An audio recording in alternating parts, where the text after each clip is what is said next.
Olá, estamos hoje na nossa estreia do podcast do Aqui e é um grande prazer receber você aqui, Dimas. O Dimas Oliveira Júnior é diretor de cinema e hoje na nossa estreia aqui do podcast a gente trouxe o Dimas porque nesse mês de abril a gente comemora o Dia Nacional do Livro Infantil. No dia 17 de abril nós temos essa data. E o Dimas tem uma ampla trajetória nesse sentido e tá com um projeto muito bacana que é o novo Sítio do Pica-Pau Amarelo. Prazer receber você aqui, Dimas. Queria que você contasse um pouquinho desse projeto e um pouquinho de você. Claro, o prazer é todo meu estar aqui com vocês e poder falar de algo, né, que é tão importante, que é cultura, né? E a cultura audiovisual, que é algo que há 46 anos eu venho fazendo e me dedicando sempre. Eu costumo dizer que é meu oxigênio, é minha vida fazer arte audiovisual, né? Eu sou mais especializado na parte de documentários. Mas, como toda criança, eu costumo me intitular até como filho de Lobato, porque a minha geração cresceu lendo os livros de Lobato. Eu mesmo fui alfabetizado com as histórias de Lobato. E eu tive essa vontade, então foram mais de 50 anos pensando em como fazer novamente, né, esse sonho literário infantil tomar forma. E aí resolvi começar, né? Eu estava na Secretaria de Cultura de Taubaté. Aí eu pensei, falei assim, poxa, aqui eu não posso, né? Impedimentos legais e tal. Mas se eu sair, eu posso fazer. E aí começamos a produção desse que vem a ser o novo Sítio do Pica-Pau Amarelo, porque não podemos usar o nome Sítio do Pica-Pau Amarelo, né? Por motivos de registro. Então nós denominamos como Aventuras da Emília e Visconde no Sítio. Eu tô vendo aqui, Dimas, que na verdade o seriado vai chamar Aventuras de Emília e Visconde no Sítio e vão ser 10 episódios, né?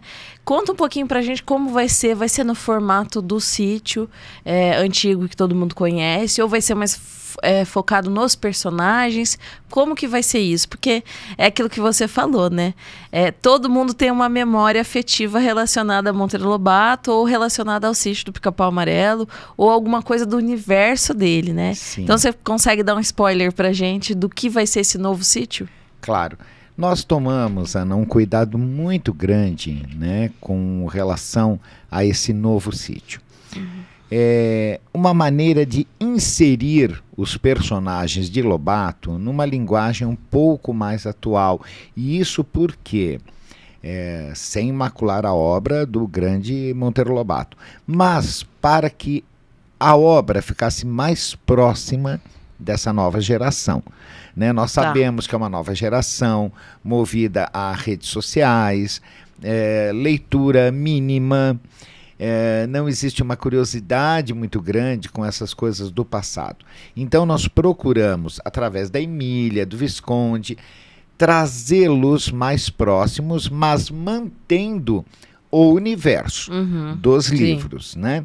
Então nós tivemos um cuidado com o vocabulário, né, principalmente com a tia Anastácia, né, de integrar a tia Anastácia realmente à família, porque se você for analisar na obra, ela passa mais como uma serviçal, né? Então nós tiramos isso da tia Anastácia e colocamos com que ela fosse mais presente e amiga da Dona Benta, né? Uma amiga mais próxima da família. Mais próxima. Então, quando, vamos supor, tia Anastácia está fazendo bolinhos, Dona Benta está na cozinha, está ajudando. E quando Dona Benta está na sala, nas leituras, Anastácia está presente. E o tratamento entre ambas, com um tratamento mais de amiga, no que se refere a abolimos o termo sinhá, então ficou Anastácia e Benta. E isso causa até incrível, até dentro do elenco é algo que fica mais confortável, mais harmonioso e mais atualizado mais também atualizado. com o que nós temos, né, hoje em dia. Exato. Até para ser uma obra, eu acho que mais próxima das pessoas, né? Claro, você vê, se você coloca hoje bodoque, né, o Pedrinho falando, eu vou pegar o meu bodoque, é melhor você passar para estilingue, que é muito mais fácil a assimilação. Então, as mudanças na obra foram essas, né, que nós fizemos.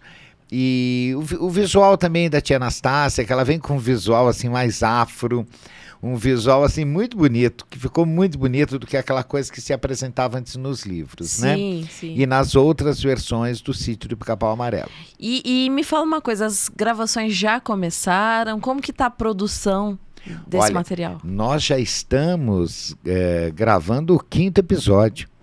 Ah, então tá bem adiantado, porque são 10 no total? 10 episódios, 10 episódios de 25 minutos.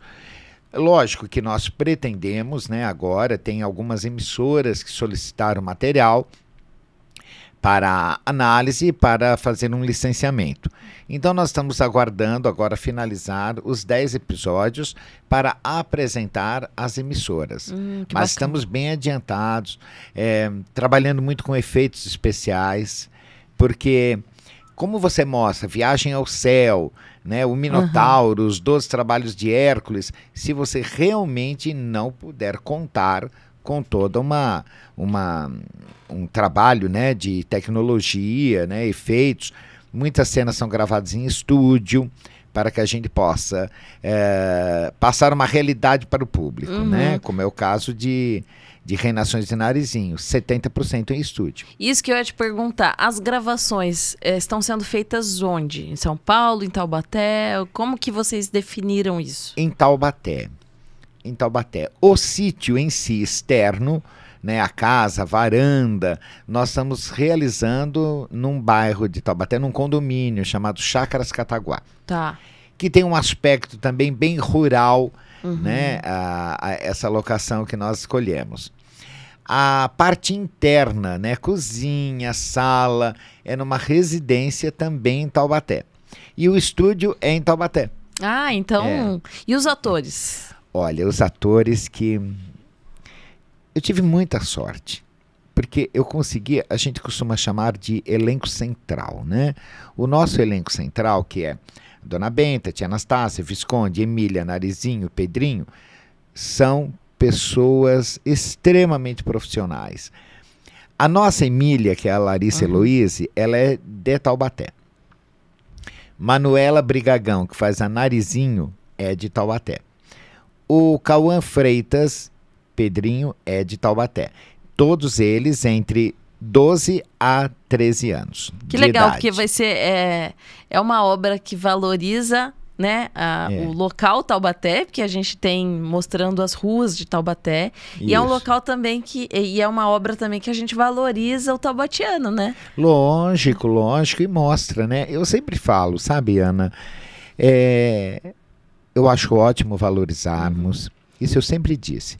Hebe, Cid Moreira, Celi Campelo, Lobato, mas vamos pensar na próxima geração, vamos ver novas Hebes nascerem, novos Lobatos, novas Celis, porque preservar o passado é nossa obrigação, mas nós temos que dar oportunidade aos jovens para que eles possam ter um amparo e mostrar a arte deles. Então isso para mim é fundamental quando a gente formata, né, um elenco. Não, e isso tem muito a ver com o que nós estávamos conversando antes do programa começar, né? Sim. Taubaté é um celeiro de grandes talentos, principalmente nas artes, né? Mazzaropi, Hebe, Celi Campelo. E realmente Taubaté tem essa vocação para a arte, né? E isso é muito bacana porque você está explorando tudo isso no seu trabalho, né? Eu acho que eu pode ir pro Limpimpim, né? Que a Emília jogou lá em Taubaté.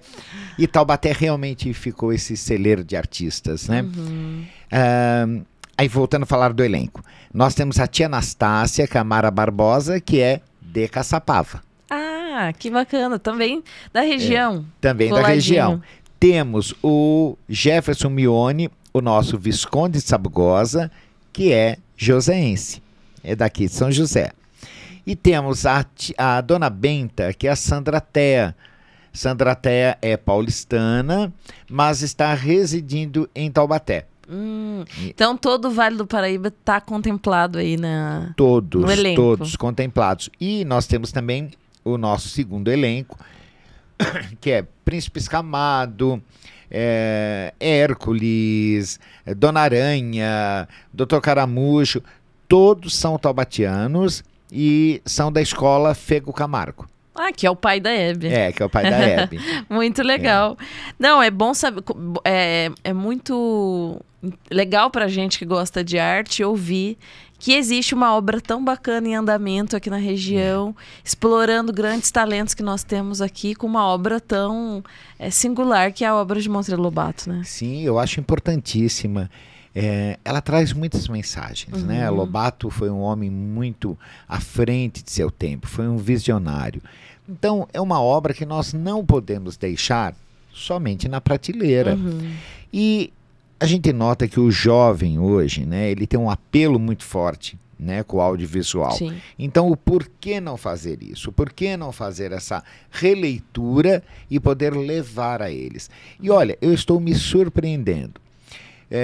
Porque, é claro, como muitos dos jovens nunca participaram de uma obra audiovisual e sim de teatro, que é muito diferente, é outro universo.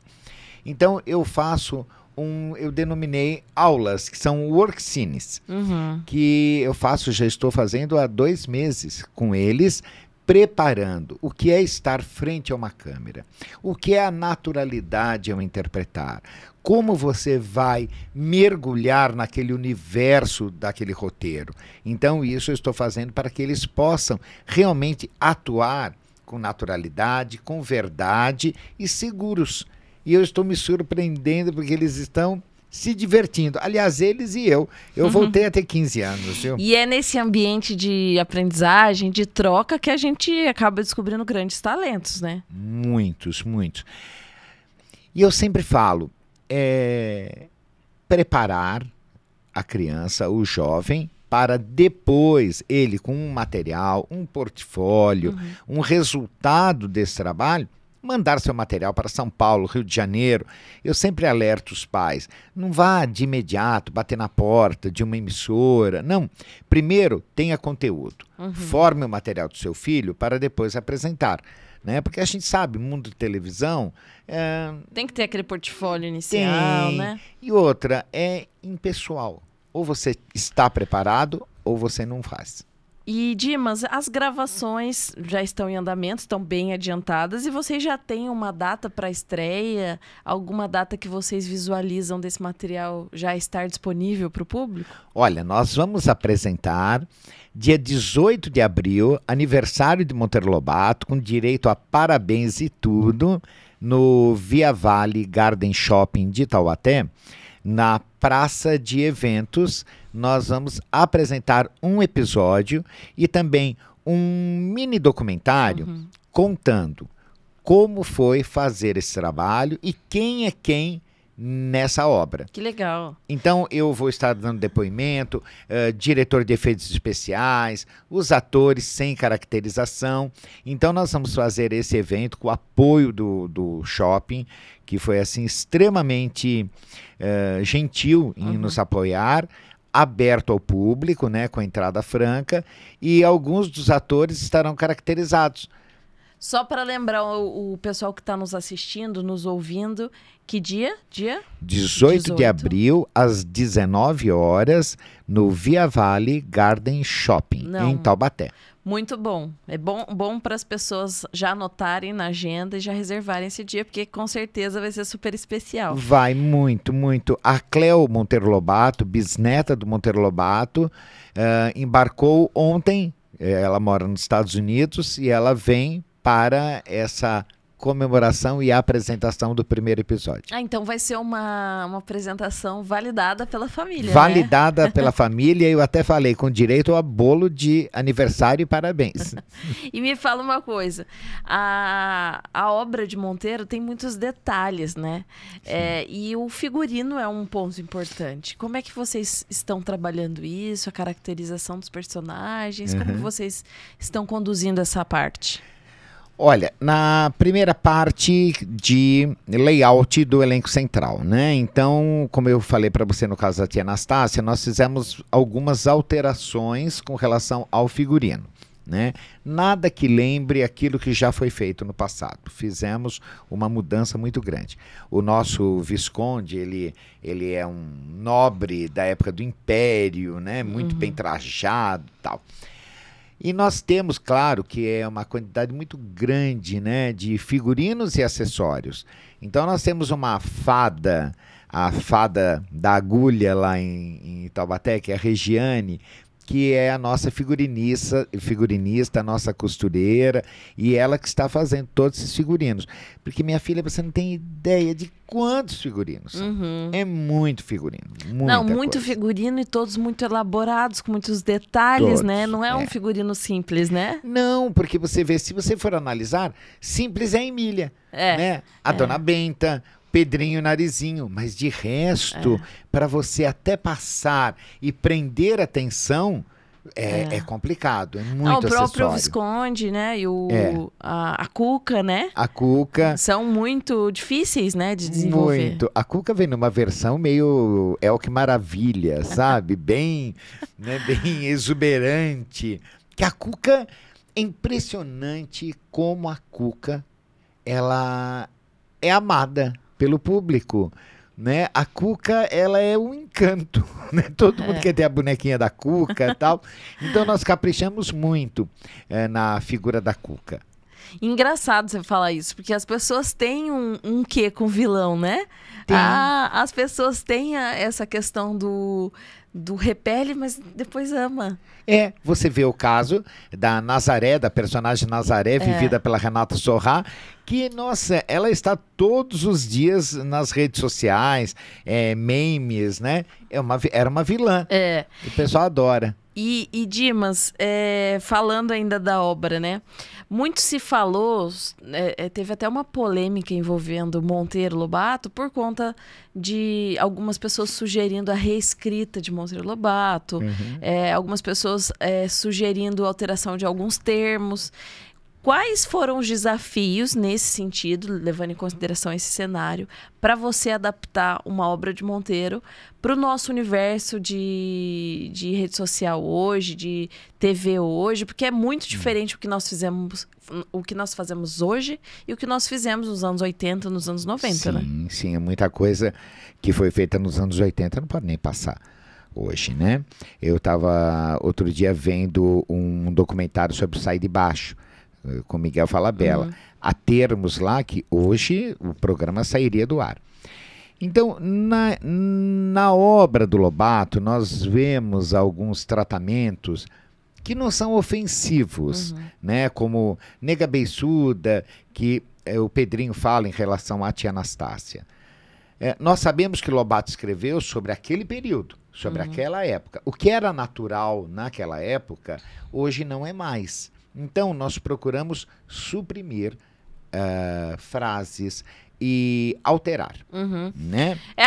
Eu tenho visto a Globo, quando ela vai exibir materiais antigos no Viva, em outros canais, eles até colocam, né, uma tarja. Essa obra reflete um pensamento de outro período, de outra época. Exato. Enfim, até para proteger vocês mesmo como produtores, né? Claro, porque hoje em dia... você receber um processo é muito fácil. Então nós tomamos todo esse cuidado em tudo, né, com relação a frases, com relação à tia Anastácia. Lógico, quando ele se refere nega beiçuda, ele está se referindo a uma pessoa um tanto quanto teimosa, né, que a tia Anastácia era um pouco teimosa. Então é mais fácil falar: ah, tia, como a senhora é teimosa, né? Então, do que você entrar de outra maneira. Então, nós tomamos essa liberdade, consultamos a Cléo Monteiro Lobato com relação a isso. Então, Ana, nós não alteramos a obra, nós fizemos algumas modificações necessárias para ser inserido no nosso contexto atual. Sim, sim. E Dimas, tô lendo aqui a sua bio, né? Muito extensa, muito bacana, por sinal. E eu vejo aqui que você fez inúmeros outros trabalhos, né? Elis Regina, 20 anos de saudade, Raul Seixas, Maluco Beleza, São Paulo Urbanismo, Mulheres no Cangaço e várias outras obras. Sim. E todas com um cunho mais adulto, né? Sim. O que te motivou a entrar nesse projeto, que é 100% focado aí no universo infantil? Obviamente que os pais vão aproveitar essa obra para ter aquela lembrança gostosa de outros períodos, mas o foco desse novo projeto teu é realmente o universo infanto-juvenil. O que te motivou a dar essa guinada na sua carreira? Eu vou ser muito sincero, Ana. Eu vou completar 65 anos. E a cada dia eu me torno mais criança. E a gente fica muito saudoso daquela vida. Quando eu vejo a jaqueira no sítio do Capão Amarelo, em Taubaté, eu me abraço na jaqueira. Coisa que eu não faria há 20 anos atrás. Hoje eu me abraço, me dá saudades, choro. Então, esse universo, porque a gente vai trabalhando tanto com coisas fortes, né? Eu venho de um filme que recebemos vários prêmios no Norte e no Nordeste, que é sobre os sobreviventes do cangaço. É um filme, uma obra que a gente pode chamar ficcional. Então você vem daquele peso, e eu estava precisando voltar a encontrar o Dimas menino.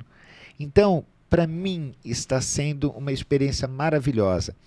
Eu me tornei mais leve, eu me tornei mais alegre, e você precisa ver a minha relação com as crianças. Eu brinco com elas, nós temos uma relação ótima. Então, essa coisa, eu tive que recuperar a criança que estava escondida dentro de mim. Não, bonito você falar isso, porque é uma ressignificação realmente, né, da sua existência, da sua vida, talvez um resumo, né, de tudo que você viveu.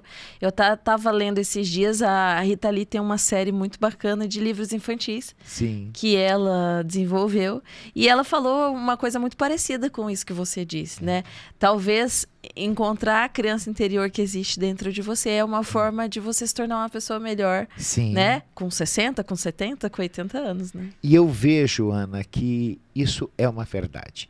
Você vai se tornando uma pessoa melhor. Porque você vê, muitos anos eu vivendo sozinho, convivendo só com adultos, você se torna, e outra, sempre num filme, em posição de comando, você se torna uma pessoa difícil. Então, você tem que olhar para dentro e você falar assim, não, eu posso melhorar, eu tenho que encontrar encanto nas pequenas coisas, né? Então, é muito bom, eu estou curtindo muito, eu não quero mais sair da infância, viu? E eu já estou pensando nos próximos trabalhos, mas voltados para a criança. E essa ressignificação que a gente comentou, de você sair de obras adultas e ir para obras infantis, você também fez na tua vida pessoal, né? Você estava me contando que você morava em Lisboa. Depois veio e não quis voltar para São Paulo. Conta um pouquinho pra gente disso. Pois é, quando eu voltei de Lisboa, que inclusive quando eu fui para Lisboa, fui para fazer um filme lá, né? E um filme que é interessante, chamado Dona Maria II, do Brasil para o trono de Portugal, que é a filha de Dom Pedro I e Dona Leopoldina, que foi rainha aos 14 anos de idade. Então, uma história de uma menina, uma adolescente, né? Quando eu volto para São Paulo, para o Brasil, eu me deparei com uma coisa que me assustou. Eu tinha esquecido da violência, né? Do perigo de você andar na rua, tomar conta do celular, tal. E aí eu falei, não vou ficar aqui não, né? Não vou ficar. Aí eu tive um sonho, eu sonhei, é incrível isso, sonhei. E eu sonhei com Taubaté, onde eu fui criado dos 10 aos 20 anos. E eu falei, eu vou embora para Taubaté. E eu fui embora para Taubaté sem saber o que eu ia fazer. Eu fui. Foi levado pelo coração, pela intuição? Pelo coração. E uma coisa que eu sou, talvez da minha maneira de encarar a vida, eu sou muito desbravador. Não, eu vou e lá eu penso o que eu vou fazer. E foi o que eu fiz. Eu fui para Taubaté. E olha... eu só tenho a agradecer, porque eu estou em Taubaté, vai completar 5 anos, Eu já recebi meu título de cidadão taubatiano pela Câmara Municipal. Olha só, então taubatiano oficial. Oficial agora. Fui presidente do Conselho Municipal de Cultura, fui secretário de Cultura da cidade.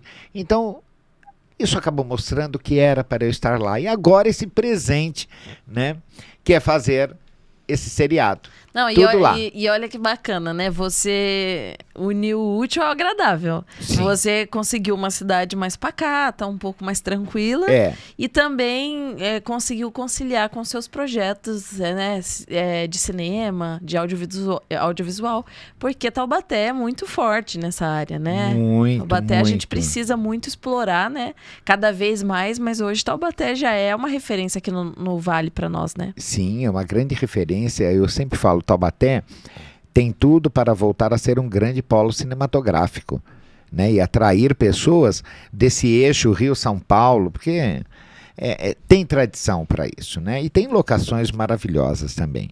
Eu vi aqui na pauta que as gravações estão divididas em Taubaté, Pinda e Tremembé. Isso. É isso mesmo? Exatamente. Tem alguns cenários que a gente acaba fazendo. Pinda, Tremembé, né, Caçapava. E você deve estar mostrando lugares maravilhosos, né? Porque a gente está bem no coração ali do vale, pegando a Mantiqueira ao fundo. Sim. E olha, você não imagina que presente. Porque macaquinhos o tempo todo, tucanos. É impressionante você conviver com isso, uma vegetação maravilhosa. Então é lindo demais. O único senão são os borrachudos. Sério? Eu achei que era só Ilhabela. Menina, você não tem ideia. E os macaquinhos que a gente tem que ficar esperto com equipamento, porque eles roubam. Olha só, eles roubam. Então nós temos que dar muitas bananas, bolachinha para eles ficarem calmos, porque senão, outro dia nós estávamos gravando e na árvore ao nosso lado tinham mais de 8 ali esperando para dar o bote na gente. Eles são danadinhos. É a conexão com a natureza que você comentou com a criança, né? Muito bacana. E fala, isso tem algo que pague? Não tem. Não, né? realmente. Isso é maravilhoso. Realmente. É o simples que não custa nada e traz mais felicidade. Né? Exatamente isso. Dimas, muito bacana. Estamos chegando ao final aqui. É muito prazer em receber você. Achei muito bacana a nossa conversa, seu projeto. E assim, queria te fazer um convite já para você trazer a Emília, trazer a Narizinho, trazer a Dona Benta, para a gente divulgar depois e bater um papo com os personagens aqui. Mas você vai amar. Se você quiser... Emília vem de Emília. Vem a atriz de Emília. E o nosso Visconde de Visconde. A gente já deixa marcado, porque a gente quer sim, vai fazer a alegria de todo mundo que está nos assistindo e também o pessoal da nossa equipe. Só uma coisa, a Dona Benta, que é a atriz Sandra Tea, ela é profissional, ela já fez várias novelas no SBT, na Record e tal. Quando eu fiz o convite a ela falou, ai, Dimas, não sei, trabalhar com criança é meio difícil, criança é muito mecânica, tal. Eu falei, tá bom, então eu vou te mostrar aqui. E eu coloquei uma entrevista com a Emília, o Visconde, a Emília, a Narizinho e o Pedrinho. Quando ela olhou, ela falou, essas são as crianças? Esse é o elenco? Começa a gravar quando, Dona Benta? Foi assim, amor. Não tenho dúvidas que vocês devem ter separado o elenco de peso. De peso. Só pra gente encerrar, você trouxe aqui pra nós o livro Mulheres de Taubaté, né? Pioneirismo e Sensibilidade. Conta um pouquinho pra gente desse... Então, esse livro eu escrevi... Eu sempre fui um apaixonado pela figura feminina. Sempre fui um grande admirador, né? Então hoje o pessoal fala, né, reivindicar direitos, mas eu estou fazendo isso já há 50 anos, viu? E eu quis escrever esse livro contando sobre muitas pioneiras, como a primeira apresentadora da televisão brasileira, que foi Lia de Aguiar, grande atriz nascida em Taubaté, uma grande pioneira dos palcos do Rio de Janeiro, São Paulo, que foi a taubatiana Norma de Andrade, a artista plástica Georgina de Albuquerque, a primeira mulher a pintar um fato histórico, que antes era só reservado aos homens, Ella Long, que foi quem instituiu o Dia das Mães no Brasil, Taubatiana. Olha só. E Muita outra, coisa que a gente nem sabe, né? Exato. E tem Celi Campelo, Hebe Camargo, né? A grande rainha da televisão brasileira. Tem a Joaninha Aviadora, que hoje está no Guinness como a mais jovem aviadora do Brasil, né? Com 14 anos. Então tem muitas mulheres assim maravilhosas e umas que realmente deixaram a carreira, né? Para se tornarem esposas, mães, né? E outras que prosseguiram. Muito legal, deve ser um livro super interessante, né? Com histórias de mulheres que a gente nem imagina, né? Porque a gente acaba sabendo das mais famosas, Hebe, Celi, né? Mas muito bacana. Tem outra pauta para você voltar aqui no nosso podcast, tá bom? Conte comigo. Eu costumo dizer, nada me dá mais satisfação do que estar na frente de um microfone com luzes em cima. Muito obrigada, Dimas. Eu que agradeço, muito obrigado. E olha, todo sucesso para vocês. Muito obrigada.